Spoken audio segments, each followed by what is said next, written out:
Are you self-sabotaging your weight loss?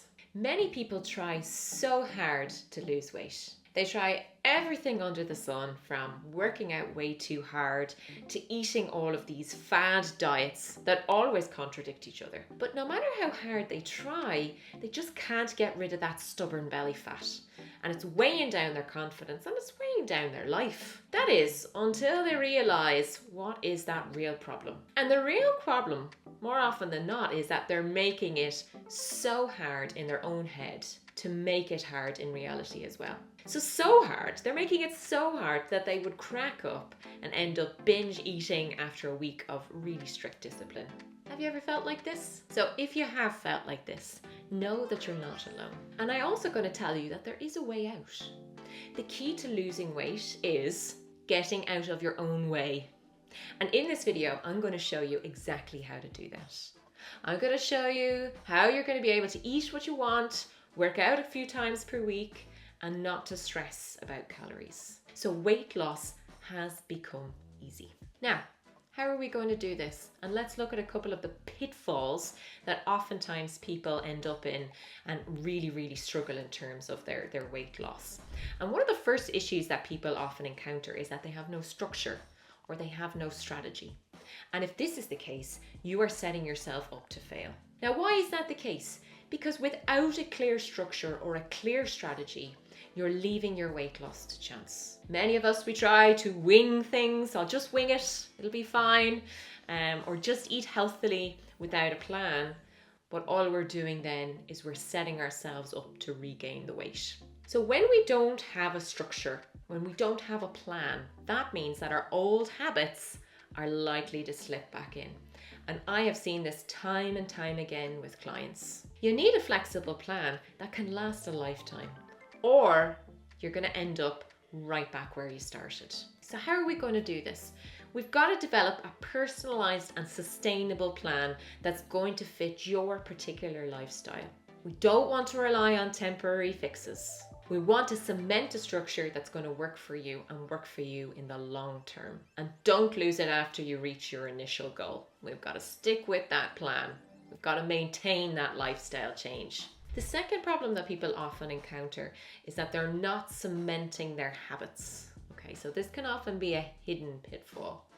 So why would this be an issue? If you don't cement those positive habits into your life, everything is going to feel like a chore. Okay, so we are creatures of habit. We tend to do the things that we find easiest. We'll take the easiest road, the easiest option.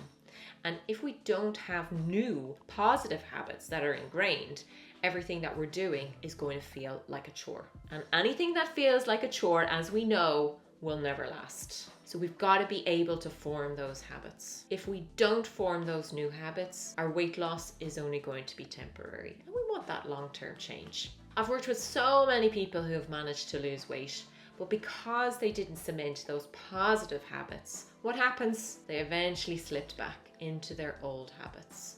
Why? Because they felt it was too hard and it was too forced. It was never going to be sustainable for them. So how are we going to do this? We've got to focus on integrating small and sustainable habits into our everyday lives. Okay, so I want you to think about some small and sustainable habits that you can bring into your everyday life. We've got to make our healthy behaviors. So it might be, for example, meal preparation. It might be regular exercise. And these habits have to become so automatic that they don't feel like a burden. And the more automatic they are, the easier it's going to be for us to engage. By the way, if you're looking for some free trainings to make your weight loss journey easier, click the link in the description below. Let me know where to send them and I'll get them right over to you. These trainings are packed with reliable, effective strategies to help you achieve your weight loss goals without the gimmicks.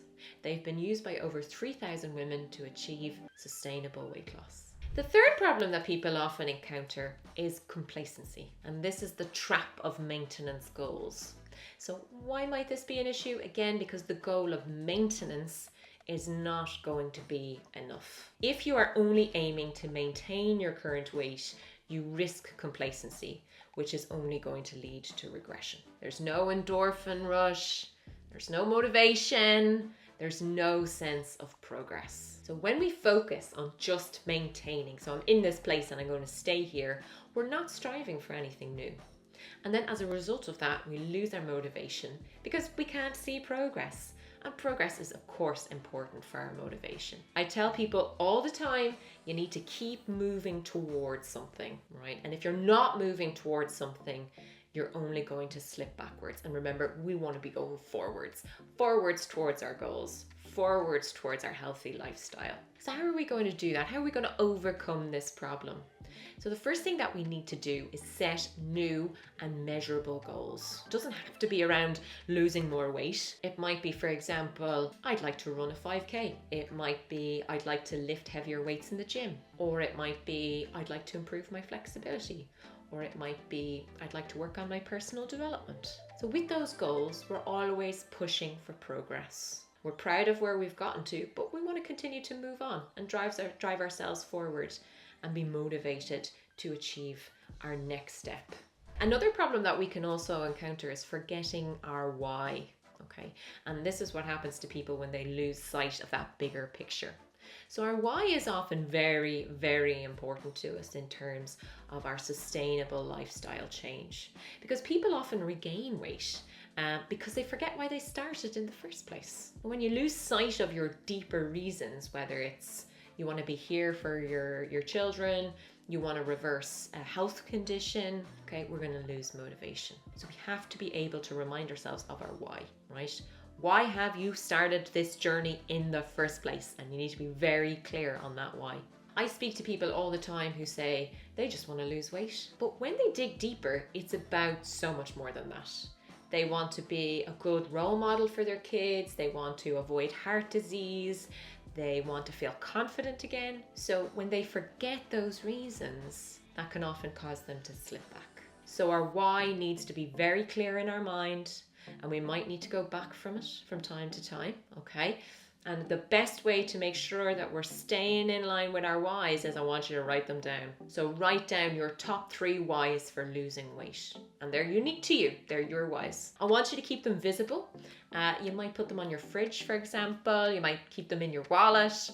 Somewhere. Keep them somewhere as a daily reminder. And these reasons will keep you going when that motivation fades, because we know that motivation is going to come and it's going to go. Those whys are going to help to sustain our change and move us towards our goals. Another issue that people often encounter in terms of their weight loss goals is over restriction. This is where eating too little actually backfires on them. And the reason as to why this is such an issue is when we're over restricting our diet, we damage our metabolism, and then this can lead to muscle loss. So this eventually makes it harder to sustain weight loss, and it also leaves us very vulnerable to regaining weight. So eating too little is not going to help us.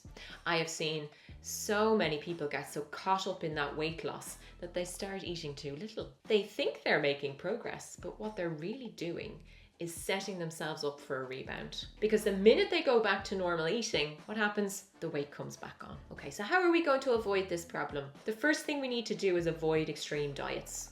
And we want to focus on balanced, sustainable eating. Make sure you're eating enough to fuel your body while still creating a moderate calorie deficit. Sustainable weight loss isn't about deprivation. I'm going to repeat that. Sustainable weight loss isn't about deprivation.